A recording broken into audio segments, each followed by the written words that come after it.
Bright light? You're fine. Um, so, this is a band book, and we're at, what is this, the ACLU? An American Library Association. Oh, it's our 25th anniversary of our chapter. Okay, and we are here for what reason? We're here to celebrate our 25th anniversary and acknowledge the American Library Association's Banned Book Week. Banned books, and this is one of the banned books. It's called The Lorax by Dr. Seuss. And what did you? Can you repeat what you said about why? Because basically it was portraying the log industry in a negative way, so they were afraid it's going to put children against logging. God forbid. Children against cutting trees down, and that's why you can't read this cartoon book. By Dr. Seuss. Hello. Dr. Seuss of all people.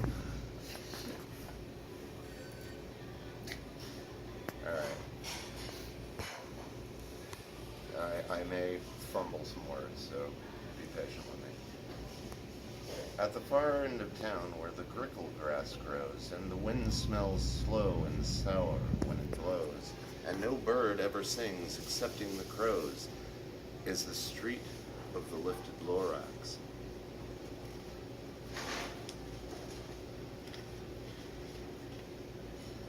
And deep in the grickle grass, some people say if you look deep enough, you can still see today where the Lorax once stood, just as long as it could, before somebody lifted the Lorax away. What was the Lorax, and why was it there? And why was it lifted and taken somewhere? From the far end of town where the grickle grass grows? The old onceler still lives here. Ask him, he knows.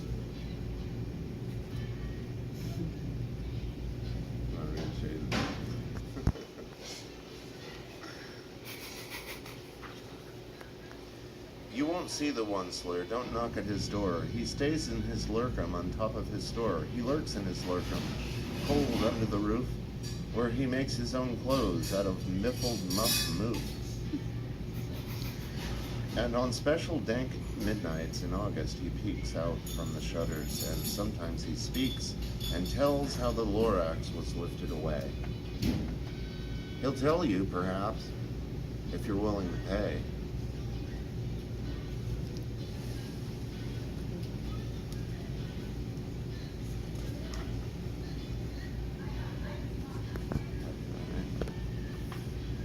On the end of a rope, he lets down a tin pail, and you have to toss in 15 cents and a nail, and the shell of a great-great-great-grandfather snail.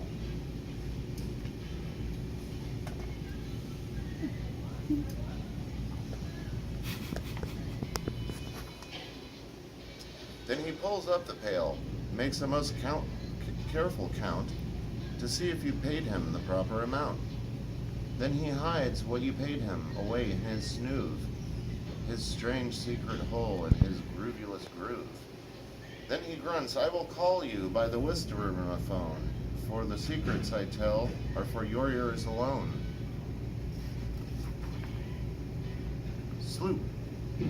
Down sloops the whisperophone to my ear, and old onceler's whispers are not very clear, since they have come down through a synergy hose, as and he sounds as if he had a small bee up his nose.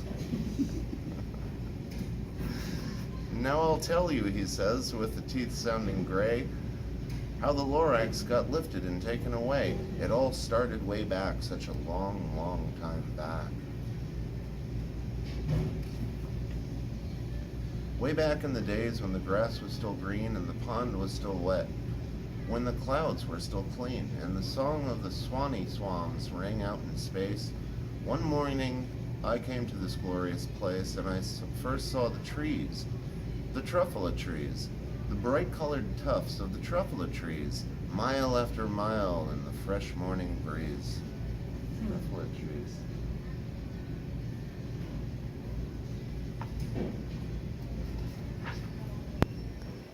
And under the trees I saw brown barbaloots, frisking about in their barbaloot suits, as they played in the shade and ate truffle fruits. From the ripulous pond came comfortable sound of the hummingbird fish humming while splashing around. So here's the barbaloots. Barballoon suits. Those are the little guys. And under suits. And the humming fish. Humming fish. I don't see how you can see that from the. Anyway, yeah. One-slow wagon. But those trees, those truffula trees. All my life I've been searching for trees such as these. The touch of their tufts was much softer than silk, and they had a sweet smell that smelled of butterfly milk. I felt a great leaping of joy in my heart. I knew just what to do. I unloaded my cart. In no time at all, I had built a small shop. Then I chopped down a truffula tree with just one chop. And with great skillful skill, and with great speedy speed, I took the soft tuft, and I kneaded a need. So he's making letters out of the trees.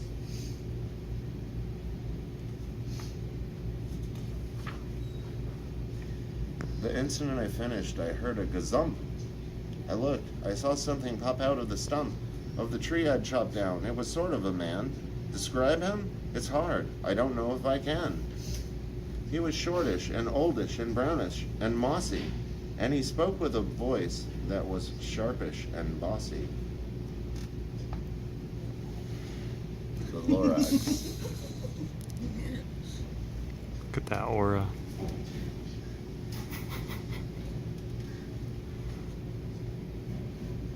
Mister, he said with a sawdusty sneeze, I am the Lorax.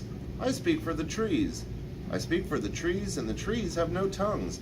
And I'm asking you, sir, at the top of my lungs. He was very upset, and he shouted and puffed. What was that thing you made out of my truffula tuft?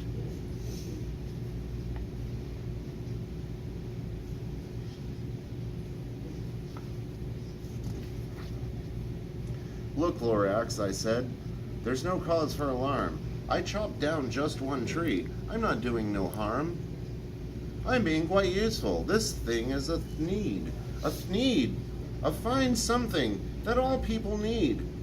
It's a shirt, it's a sock, it's a glove, it's a hat. But it has other uses, yes, far beyond that. You can use it for carpets, for pillows, for sheets, or curtains, or covers, or bicycle seats. The Lorax said, Sir, you are crazy with greed. There's no one on earth who would buy that fool's need. So this is his need. This is what he's making out of the trees.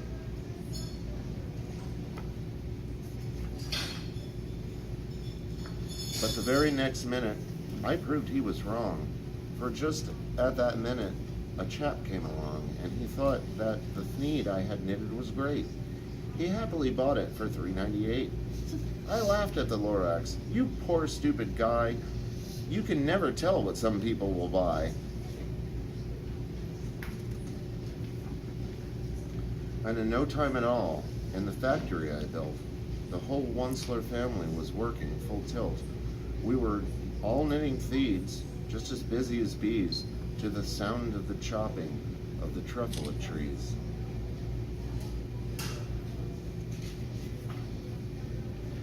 Then, oh baby, oh, how my business did grow. Now chopping one tree at a time was too slow, so I quickly invented a super axe hacker which whacked off 4 truffula trees in one smacker. We were all making thneeds 4 times as fast as before, and that Lorax, he didn't show up anymore. But the next week he knocked on my new office door. He snapped, I am the Lorax who speaks for the trees, which you seem to be chopping as fast as you please. But I'm also in charge of the brown barbaloots, who played in the shade of their barbaloot suits, and happily lived, eating truffle fruits.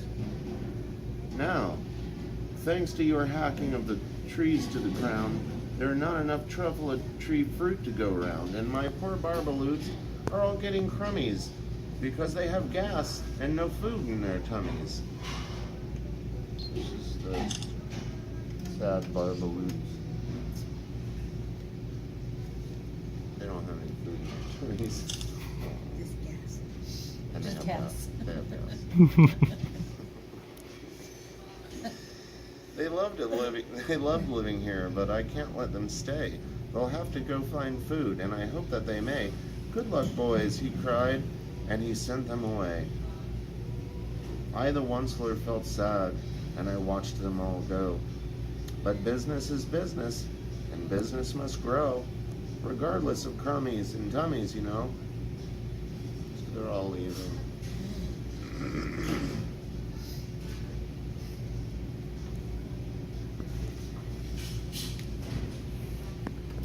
I meant no harm, I truly did not. But I had to grow bigger, so bigger I got. I biggered my factory, I biggered my roads, I biggered my wagons, I biggered the loads of the thneeds I shipped out. I was shipping them forth to south, to east, to west, to north. I went right on biggering, selling more thneeds, and biggering my money, which everyone needs. Building his factory, chopping down trees.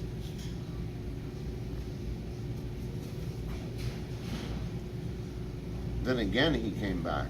I was fixing some pipes when that old nuisance Lorax came back with more gripes. I am the Lorax, he coughed and he whiffed. He sneezed and he snuffled, he snarled, he sniffed. Onceler, he cried with a cruffulous coke. Onceler, you're making such a smoggleless smoke. My poor swummy swans, why they can't sing a note. No one can sing who has smog in his throat.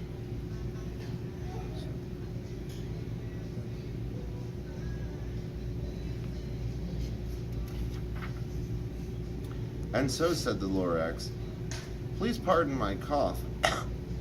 They cannot live here. That's good. Please pardon my cough. They cannot live here, so I'm sending them off. Where will they go? I don't hopefully know. They may have to fly for a month or a year to escape from the smog that you smuggled up here. There's the swummy swans flying away. They can't take the smog.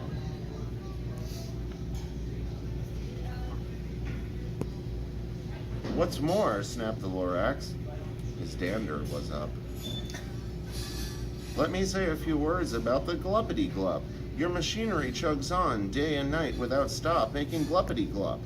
And also schluppity-schlup. And what do you do with this leftover goo? I'll show you, you dirty old Onceler man, you. This is the schluppity-schlup. Yeah.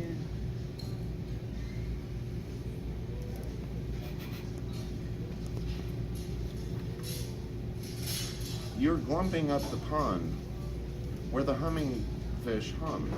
No more can they hum, for their gills are all gummed.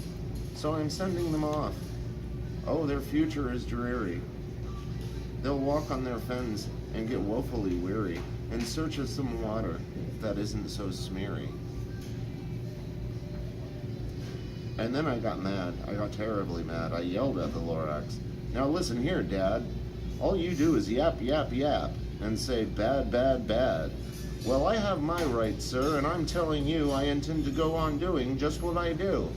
And for your information, you Lorax, I'm figuring on biggering and biggering and biggering, turning more truffle trees into thneeds, which everyone needs. Everyone needs. And at that very moment, we heard a loud whack. From outside the fields came a sickening smack of an axe on a tree. Then we heard the tree fall, the very last truffle tree of them all.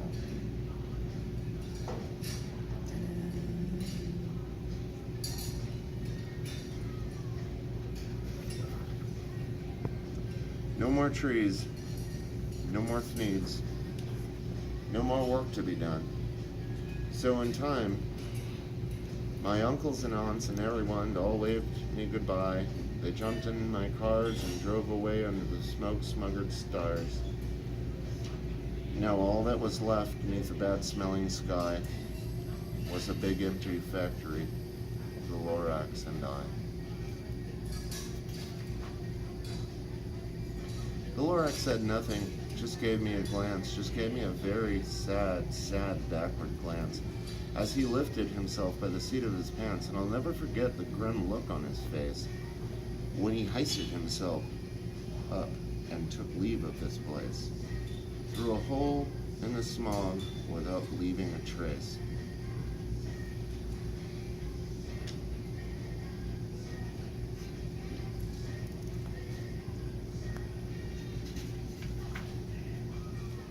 And all that the Lorax left here in this mess was a small pile of rocks with one word: unless. Whatever that meant, well, I just couldn't guess. That was a long, long time ago, but each day since that day I've sat here and worried away. Through the years, while my buildings have fallen apart, I've worried about it with all of my heart.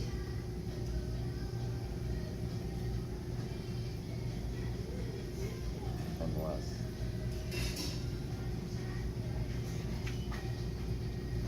But now, says the Onceler, now that you're here, the word of the Lorax seems perfectly clear. Unless someone like you cares a whole awful lot, nothing is going to get better. It's not.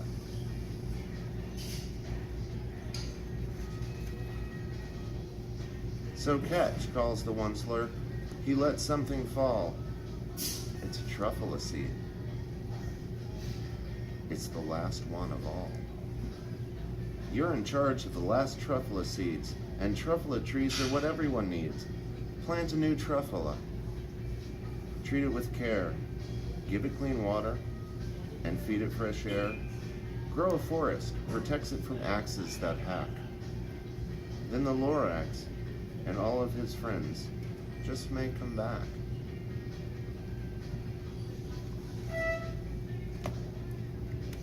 Yay. Banned. Bam. Nicely done. This book is banned. Thank you, Sal.